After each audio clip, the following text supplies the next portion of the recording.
rangka kita kasih sayang apa yang telah dianjurkan oleh Nabi SAW, dalam rangka kita merebut pahala yang dijanjikan oleh Allah Subhanahu wa taala di bulan Ramadan. Jadi hari ini merupakan hari ke-25 kita menyambut bulan Ramadan, menandakan bahwasanya kita ini berada pada penghujung Ramadan. Kurang daripada seminggu lagi kita akan datang tetamu yang baru lagi, yakni Syawal. Namun perlu kita ingat, walaupun masa kita tu ya, tapi kami akan cuba ringkaskan sedikit yang kita selalu sebut kultum, yakni kuliah 7 minit lah. Tapi kita cuba ringkaskan dan padatkan, mudah-mudahan kita semua dapat input yang banyak insya-Allah. Jadi sepanjang kita melalui bulan Ramadan ini, tuan-tuan dan puan-puan, Allah di samping mewajibkan kepada kita tu kutiba alaikumus shiyam kama kutiba alal ladzina min qablikum la'allakum tattaqun. Diwajibkan ke atas kalian, yakni orang Islam itulah, berpuasa sebagaimana diwajibkan ke atas kaum-kaum sebelum kalian ini berpuasa juga, sebagai tanda siapa di antara kita tu yang bertakwa. Maka bila kita berkumpul pada hari itu, sebenarnya kita sedang menyahut seruan Allah dalam rangka kita menambah hak akal kita. Allah Subhanahu wa taala memberi akal kepada kita untuk kita gunakan dengan sebaik yang mungkin, supaya kita menyia-nyiakan akal yang telah Allah Subhanahu wa taala beri. Nabi sallallahu alaihi wasallam menyebut di dalam sebuah hadis, wa majtama'a qaumun fi baitin min buyutillah, dan tidak berkumpul sesuatu kaum di antara rumah Allah, atau rumah Allah lah, surau Darul Ihsan. Mereka ini berkumpul dalam rangka apa, kata Nabi? Yatluna kitab Allah. Mereka ini mempelajari kitab-kitab Allah. Kemudian di antara mereka wa yatadarasuna bainahum. Di antara mereka ini belajar, mengajari di antara satu dengan yang lain. Melainkan Nabi SAW memberi kepada kita 4 macam nikmat. Nikmat yang pertama, Allah akan menurunkan kepada kita sakinah. Wa nazalat alaihimus sakinah. Allah beri kepada kita untuk sakinah, yakni ketenangan. Mana ketenangan tu si dapat kita di sini-sini kita pergi, si dapat ketenangan tu. Orang kaya pun belum tentu dapat sakinah. Orang miskin pun belum tentu juga. Sakinah tu Allah lemparkan ketika mana mereka ini meyakini dan beriman kepada Allah Subhanahu wa taala. Yang kedua, nikmat yang kedua, wa khafathumul malaikah. Allah datangkan kita berkumpul di situ, tanpa kita sedari Allah Subhanahu wa taala datangkan sekali para malaikat tu sama-sama dua mendengarkan kita. Sebab ialah majlis ilmu itu disebut sebagai taman-taman syurga. Sebab di dalamnya Allah datangkan kepada kita para malaikat. Kemudian nikmat yang ketiga, wa usiyatumur rahmah. Yakni Allah Subhanahu wa taala beri dengan kita rahmat tu. Al-Imam An-Nawawi, kita mazhab Syafi'i mesti tahu Al-Imam An-Nawawi tu. Imam An-Nawawi menyebut nikmat diberi dengan kita tu 100 macam. Tetapi satu macam rahmat yang Allah berikan dengan kita di dunia, sedangkan 99 tak diberi oleh Allah di akhirat. Jadi satu macam rahmat tu si mampu untuk kita ambil sebenar semua. Dan di antara nikmat yang paling besar tu adalah wa dzakarahumullahu fi man 'indah. Allah Subhanahu wa taala menyebut nama-nama kita tu di hadapan hamba-Nya yang dimuliakan. Jadi bersempena dengan kita menyambut pada bulan Ramadan tu, Nabi sallallahu alaihi wasallam pada masa yang sama mengajak kita supaya kita tu selalu merefleksi diri kita, merenung apa yang telah kita lalui. Sebab bulan Ramadan inilah yang membezakan kita orang beriman dengan orang yang munafik. Ketika kita beriman, maka kita menyambut seruan keimanan yang Allah Subhanahu wa taala dan Nabi sallallahu alaihi wasallam anjurkan, yakni berpuasa di bulan Ramadan. Nabi sallallahu alaihi wasallam menyebut dalam hadis yang diriwayatkan oleh Imam Al-Bukhari, "Man shama Ramadan," barang siapa yang berpuasa di bulan Ramadan imanan, dengan penuh keimanan, wahtisaban, dan penuh pengharapan kepada Allah, ghufira lahu ma taqaddama alaihi bi dzambi faghfir. Allah Subhanahu wa taala bila kita memenuhi dua kriteria tadi, Allah ampunkan dosa-dosa kita yang telah lalu. Ia nikmat yang paling besar dalam bulan Ramadan. Imanan, ketika kita menyambut seruan bulan Ramadan ini dengan perasaan imanan, bermaksud kita menyambutnya dengan bersungguh-sungguhlah, dengan hati yang penuh ikhlas, dengan hati yang penuh tawaduk.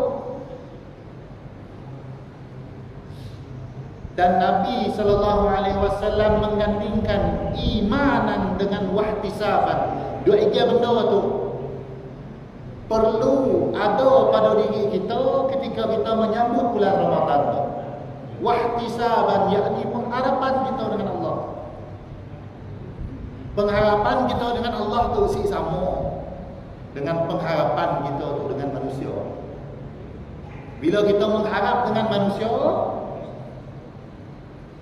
peluang untuk kita menjadi kecewa yang ada. Nah, kita ada peluang untuk kecewa dengan harapan yang telah kita berikan dengan manusia. Tetapi ketika kita mengharapkan wahtisaban kepada Allah Subhanahu wa taala, maka harapan yang kita hadapkan dengan Allah Subhanahu wa taala akan berpulang dalam keadaan mengecewakan dengan kita. Orang yang dah meninggal dunia tu di kalangan kita tu, di kalangan ahli keluarga kita tu, mungkin ada di antara sidaknya yang tahun tu si sempat nemu Ramadan, si sempat mereka tu menyambut Ramadan dengan kita. Yakinlah bahwasanya mereka yang berada di dalam kuburan tu sebenarnya mengharapkan kepada kita tu, mengharapkan supaya Allah mengembalikannya ke dunia tu untuk bersama-sama menunaikan Ramadan dengan kita. Sebab itulah Nabi sallallahu alaihi wasallam ada, macam yang kami sebut tadi, puasa tu adalah pembeza di antara orang beriman dan orang yang munafik. Dan di antara mereka tu ada orang yang Allah berikan rukhsah, yakni keringanan untuk meninggalkan puasa ini. Tetapi dalam pada waktu yang sama, Nabi sallallahu alaihi wasallam ada rugi orang yang meninggalkan puasa Ramadan tu walaupun sehari. Kena ni macam tu, sebab Nabi sallallahu alaihi wasallam menyebut sekiranya yang mengganti puasa Ramadan tu dengan berpuasa sepanjang tahun, kata Nabi, maka pahala sepanjang tahunnya tadi si akan sama dengan satu hari puasa yang ditinggalkan. Sebab ialah puasa tu Allah sebut puasa tu untuk aku dan akulah yang akan beri ganjaran kepada siapa yang menyambut seruan aku. Sebenarnya bulan Ramadan tu tuan-tuan dan puan-puan adalah madrasah yang Allah berikan dengan kita. Tarbiyah yang Allah berikan dengan kita sepanjang bulan puasa tu. Sebulan Allah beri kita. Tetapi macam ni kita menjalani puasa tu sebulan, nyo akan menentukan sama ada untuk kita untuk menjadi orang yang bersyukur atau untuk menjadi orang yang mengkufuri nikmat Allah Subhanahu wa taala. Bila kita bersyukur, Allah Subhanahu wa taala sebut la in syakartum la azidannakum. Bila kamu bersyukur, kata Allah, aku tambahkan lagi nikmat kepada kamu.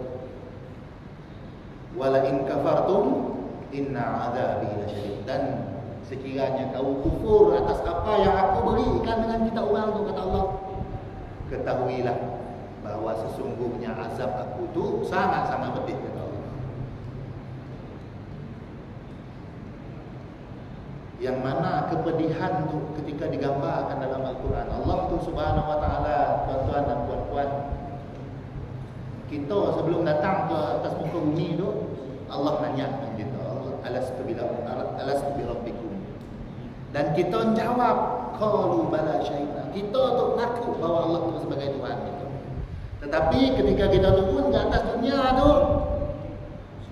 kita berjalan, berkenal-kenalan antara satu dengan yang lain. Bila kita mati, soalan yang pertama yang Allah tanya, man rabbuka. Nyo dah nanya awal-awal sebelum kita datang ke dunia tadi dah. Kita dah jawab dah. Tetapi ketika kita Allah turunkan dengan kita di dunia tu, nyo nanya juga dengan kita baru, man rabbuka. Jadi macam ni kita menjalani kehidupan pada hari itu, ialah yang menentukan. Sebenarnya kita tuan-tuan dan puan-puan sedang mempersiapkan kematian terbaik untuk kita tu sebenarnya. Dengan apa? Dengan kita melakukan amal jariah. Sebab bila kita dah mati kelak, si ada apa-apa yang dapat kita gunakan untuk menebus keimanan kita tu. Hatta orang yang meninggal kelak, nyo ada emas sepenuh bumi tu, kata Allah. Allah sebut, innal ladzina kafaru wa matu wa hum kuffar. Sesungguhnya apabila ada seorang manusia tu kufur, dan wa matu wa hum kuffar, dan mereka ini mati dalam keadaan mereka ini kufur kepada Allah, yakni mereka si bersyukur, kehidupan mereka penuh dengan maksiat kepada Allah Subhanahu wa taala, maka Allah menggambarkan dalam Al-Quran, walan yuqbala min ahadihim mil'ul ardi dhahaban wa la. Orang yang mati itu tadi ada di antara orang yang mati dalam keadaan kufur tu, sidaknya memiliki emas sepenuh bumi, kata Allah. Macam ni emas sepenuh bumi, kaya nak kaya. Kita bini kita lah hati ada emas sibuh bolehin besar telefon tu je. Nang si ada je nak garanti tu dia. Mung kata langit mung tanggai. Tetapi Allah gambarkan orang yang mati dalam keadaan kufur tu, ada di antara mereka tu yang sangat kaya. Kekayaan mereka ini digambarkan umpama emas sepenuh bumi. Tetapi Allah bagi tahu madah dalam Al-Quran, walan yuqbala min ahadihim mil'ul ardi dhahaban wa la iftada. Kekayaan yang mereka ini miliki, kata Allah, si dapat untuk menebus keimanan mereka. Untuk menebus keimanan mereka tu, supaya dengan keimanan itu mereka boleh masuk ke syurga Allah Subhanahu wa taala. Jadi sebenarnya bersyukurlah kita dalam rangka kita untuk berkumpul, kita untuk berusaha juga untuk merenung sepanjang bulan Ramadan tu, apa je kekurangan kita yang telah kita lakukan, yang perlu kita perbaiki. Sebab ialah disebut bulan Ramadan tu bulan tarbiyah. Maka janganlah kita sia-siakan. Sebab bila mana kita mendengar ayat yang kita sebutkan tadi, maka kita renung, kita tu di posisi yang mana sebenarnya. Adakah dalam posisi golongan ataupun kumpulan orang yang kufur kepada Allah Subhanahu wa taala, ataupun kita tu termasuk dalam golongan orang yang berusaha untuk merebut kecintaan kita kepada Allah Subhanahu wa taala. Sebab ialah di bulan Ramadan tu ada doa yang banyak dianjurkan oleh Nabi sallallahu alaihi wasallam. Setiap kali 4 rakaat kita membayang Allahumma innaka afuun tuhibbul afwa fa'fu anni. Kita minta dengan Allah supaya Allah memaafkan kita.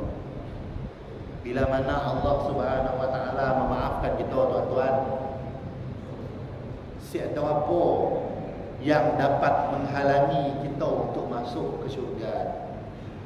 Sebab ialah sahabat Nabi sallallahu alaihi wasallam nyosi minta lain dengan Allah Subhanahu wa taala. Nyosi minta jadi kaya.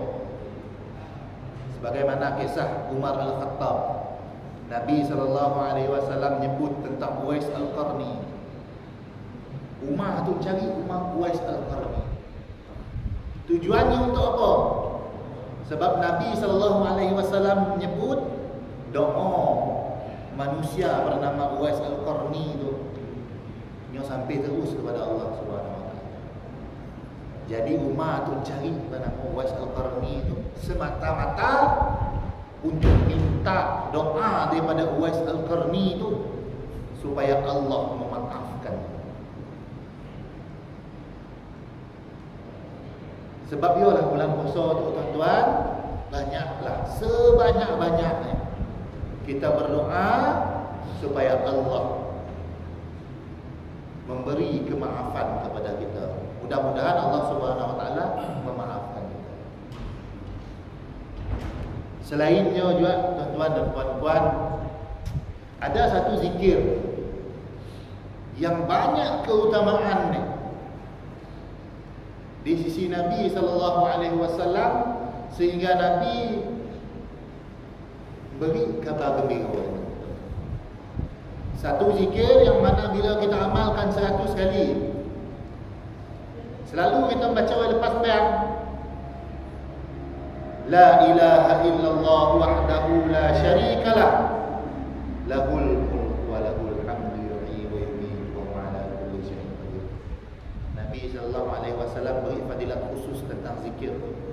Bila mananya baca zikir tu 100 kali, seumpamanya telah membebaskan 10 orang hamba. Bayangkan, tuan-tuan, bila kita membaca doa yang sebanyak-banyak pada bulan Ramadan, apatah lagi pada 10 malam terakhir tu, yang mana malam-malam terakhir tu dijanjikan oleh Allah Subhanahu wa taala satu malam yang lebih baik daripada 1000 bulan. Kita membaca zikir tu tadi betul bertepatan qadarullah, Allah turunkan Lailatul Qadar dengan kita, maka keutamaan yang kita dapat bukan memerdekakan 10 orang hamba lagi. Mun kita ngira sebenar-benar bila kita melakukan zikir tersebut pada malam Lailatul Qadar, keutamaannya sama seperti kita memerdekakan 300,000 orang hamba. Sangat banyak. Jadi malam-malam yang tersisa tu sebenarnya kesempatan untuk kita tu molah kebaikan tu si banyak lagi. Kita mengejar. Boleh jadi tahun depan kita masih bertemu dengan Ramadan lagi. Boleh jadi itu adalah Ramadan terakhir kita. Maka rebutlah peluang kita pada malam-malam terakhir.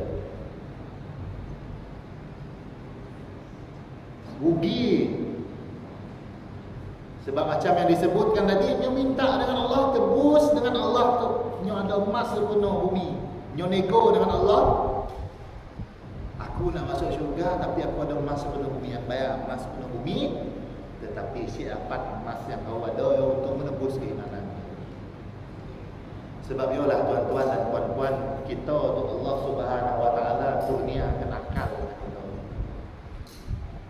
Allah Subhanahu wa taala sebut walaqad karramna bani Adam. Aku muliakan Bani Adam tu, kata Allah Subhanahu wa taala. Wa hamalnahum fil barri wal bahr. Dan aku kurniakan kepada Bani Adam ini akal. Akal yang mereka gunakan ini ketika mereka di laut, mereka boleh menguasai lautan dengan akal yang mereka miliki. Kita bila kita pergi ke laut, dapat kita mengolah kapal yang mampu meretah lautan. Nah, akal manusia yang Allah berikan dengan kita. Kemudian fil barri wal bahr, Allah kurniakan akal kita untuk bila kita di daratan, kita dapat menguasai daratan dengan akal yang Allah Subhanahu wa taala berikan. Gunung yang tinggi pun kita boleh pecahkan. Apatah lagi haiwan sebesar-besar haiwan. Gajah pun kita, manusia tu mampu tundukkan. Tetapi tuan-tuan dan puan-puan, sekiranya akal kita untuk digunakan dengan sebaik-baiknya, maka rugilah kita. Padahal Allah Subhanahu wa taala sebut nya memuliakan kita tu di antara semua makhluk yang diciptakan. Wa faddalnahum ala katsirin mimman khalaqnahu tafdila. Dan kami ciptakan manusia anak Adam ini, akal yang beri kami orang tu beri, yang Allah berikan dengan kita tu, mun kita si gunakan dengan baik, rugilah kita. Jadi tuan-tuan dan puan-puan, dua kunci kita menghadapi Ramadan, yakni syukur, dan yang kedua adalah sabar.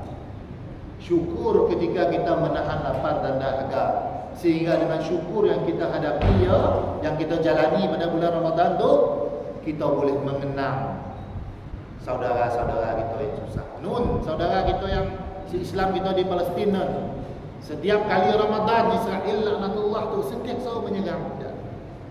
Setiap kali Ramadan, maka kita sebagai orang Islam yang jauh tu si dapat datang ke sini, kita langitkan doa kepada mereka. Dan yang kedua adalah sabar, syukur. Syukur sebab kita untuk Allah tempatkan kita di bumi yang aman tu, yang di Sarawak. Jadi tuan-tuan dan puan-puan, mudah-mudahan sedikit sebanyak yang kami sampaikan memandangkan masa kita tu dah mencemburui kita tu dah. Jadi masa yang tersisa tu, sama-samalah kita berdoa supaya Allah Subhanahu wa taala berikan kepada kita lisan yang selalu berzikir dengan Allah.